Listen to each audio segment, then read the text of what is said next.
Una palabra desde el corazón del Padre.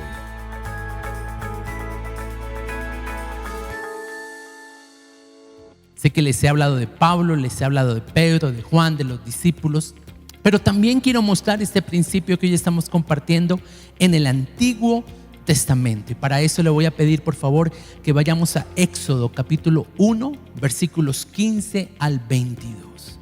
Habló el rey de Egipto a las parteras de las hebreas, una de las cuales se llamaba Cifra y otra Fua, y les dijo: cuando asistáis a las hebreas en sus partos y veáis el sexo, si es hijo, matadlo, y si es hija, entonces viva. Pero las parteras temieron a Dios y no hicieron como les mandó el rey de Egipto, sino que preservaron la vida a los niños. Y el rey de Egipto hizo llamar a las parteras y les dijo: ¿por qué habéis hecho esto? ¿Que habéis preservado la vida a los niños? Y las parteras respondieron a Faraón: porque las mujeres hebreas no son como las egipcias, pues son robustas y dan a luz antes que la partera venga a ellas. Y Dios hizo bien a las parteras, y el pueblo se multiplicó y se fortaleció en gran manera. Y por haber las parteras temido a Dios, Él prosperó sus familias. Esta es una de las historias de la Biblia que más me impacta.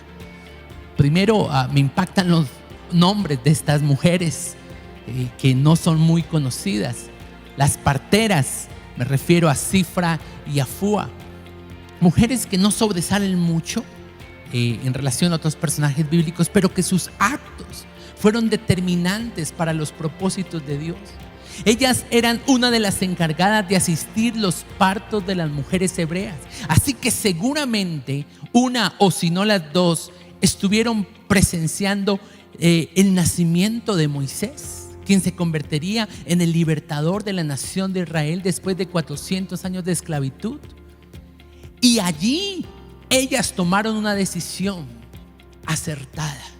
Y lo que las motivó a tomar una decisión de desacato a los mandatos de la autoridad de aquel entonces, que era el rey de Egipto, fue el temor de Dios en su corazón. Y eso es necesario, que la iglesia pida al Señor más de su temor en nuestro corazón para que tomemos decisiones en acuerdo con Dios y para que la obediencia a nuestras autoridades no sea una obediencia sin límite o a ciegas. Estas mujeres pusieron en riesgo sus propias vidas, pero Dios las protegió, Dios las honró, Dios las prosperó y trajo a través de ellas bendición para el pueblo que se fortaleció en ese entonces.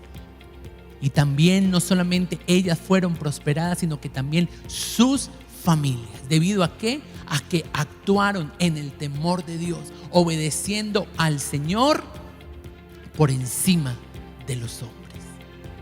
Ellas fueron llamadas ante el faraón. Y seguramente el faraón pudo haber dictaminado una medida de muerte hacia ellas, pero ellas tomaron ese riesgo y debido a que permanecieron fiel a Dios, a su palabra, entonces Dios las protegió. Gracias al Señor por estas parteras, porque si no, Moisés posiblemente no hubiera nacido o no hubiera crecido en el propósito que Dios le había entregado para ese tiempo. Así que debemos estar sensibles a la voluntad de Dios y que siempre que recibamos una instrucción de una autoridad cualquiera que sea, filtremos esa instrucción por la palabra de Dios. Así que estoy respondiendo algunas preguntas que surgen en este tiempo. ¿Debemos siempre obedecer la autoridad civil? ¿En algún tiempo aprueba la Biblia el que se puedan romper leyes de los hombres?